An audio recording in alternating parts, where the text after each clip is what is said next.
গণহত্যার মামলায় গ্রেফতার ১৯ প্রভাবশালী কারাগারের ডিভিশন মর্যাদা পেয়েছেন। সরকারি কর্মকর্তা হওয়ায় সাবেক পুলিশ প্রধান, সেনা ও নৌ কর্মকর্তা সহ ৮ জন পেয়েছেন সরাসরি ডিভিশন। সালমান এফ রহমান, আনিসুল হক সহ শেখ হাসিনা সরকারের শীর্ষ পর্যায়ের ২১ জনকে দেওয়া হয়েছে আদালতকে জানিয়ে। কারা অধিদপ্তর জানিয়েছে, আদালত চাইলে বাতিল করতে পারে এই ২১ জনের ডিভিশন। অপরাধ বিশ্লেষকরা বলছেন, ডিভিশনের নামে কারাগারে যেন রাজকীয় জীবনযাপনের ব্যবস্থা না করা হয়।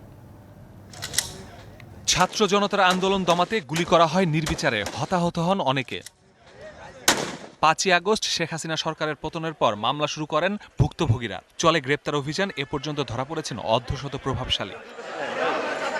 অনেককেই আবার রিমান্ড শেষে পাঠানো হয়েছে কারাগারে। কারা অধিদপ্তরের তথ্য বলছে, কারাগারে এখন পর্যন্ত ডিভিশন পেয়েছেন ২৯ জন। এদের মধ্যে সরাসরি ডিভিশন পেয়েছেন সাবেক পুলিশ প্রধান চৌধুরী আব্দুল্লাল মামুন, AKM শহীদুল হক, সাবেক ডিএমপি কমিশনার আসাদুজ্জামান মিয়া, সাবেক সেনা কর্মকর্তা জিয়াউল হাসান, সাবেক রিয়ার অ্যাডমিরাল মোহাম্মদ সোহায়েল, সাবেক সিনিয়র সচিব শাহ কামাল, সাবেক বিচারপতি শামসুদ্দিন চৌধুরী মানিক ও সাবেক অতিরিক্ত অ্যাটর্নি জেনারেল মেহেদি হাসান।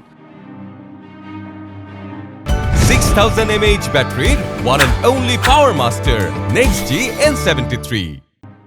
এছাড়াও মন্ত্রী, এমপি পদমর্যাদার ২১ জনকেও দেয়া হয়েছে ডিভিশন। এদের মধ্যে আছেন সালমান এফ রহমান, আনিসুল হক, তৌফিক ইলাহি চৌধুরী, আসাদুজ্জামান নূর, টিপু মুন্সি, রাশেদ খান মেনন, হাসানুল হক ইনু, শাহজাহান খান, জুনায়েদ আহমেদ পলক, নুরুল ইসলাম সুজন, মাহবুব আলী, আব্দুস সোবহান গোলাপ, হাজি সেলিম, দিলীপ কুমার আগারওয়ালা। সরকারি গেজেটের অফিসার যারা আছেন সরাসরি ডিভিশন যখন কারাগারে আসেন তখনই ডিভিশন পেয়ে যান। মন্ত্রী, এমপি থেকে শুরু করে যারা সমাজের, শুধু তাই না, যারা বিশিষ্ট ব্যক্তিবর্গ আছেন তাদের জন্য প্রসিডিউরটা হচ্ছে আমাদের তারা আবেদন করবেন অথবা একটা আদালত বলে দিবেন, তাহলে আমরা ওইটাকে এন্ডোর্স করব। আবেদন করলে ওই আবেদন আমরা বেসিক্যালি ডিস্ট্রিক্ট ম্যাজিস্ট্রেট অর্থাৎ ডিসি অফিসে প্রেরণ করি এবং ওইখান থেকে অ্যাপ্রুভ হয়ে আসলেই কিন্তু আমরা শুধুমাত্র তাদেরকে ডিভিশন প্রদান করি। অপরাধ বিশ্লেষকরা বলছেন, ডিভিশনের নামে কারাগারে রাজকীয় জীবনযাপনের ঘটনা অতীতে ঘটেছে। এবার যারা পেয়েছেন তারা গণহত্যায় অভিযুক্ত। তারা যেন কোনো বাড়তি সুবিধা না পায়, সেদিকে নজর রাখতে হবে কারা কর্তৃপক্ষকে।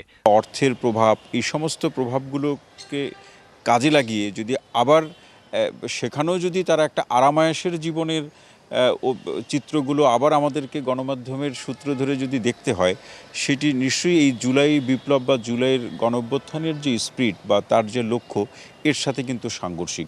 গণহত্যার আসামিরা কারাগারে বাড়তি সুবিধা পেলে নিহতদের প্রতি অবিচার করা হবে বলেও মনে করেন বিশ্লেষকরা। Masudur Rahman, DBC news, Dhaka.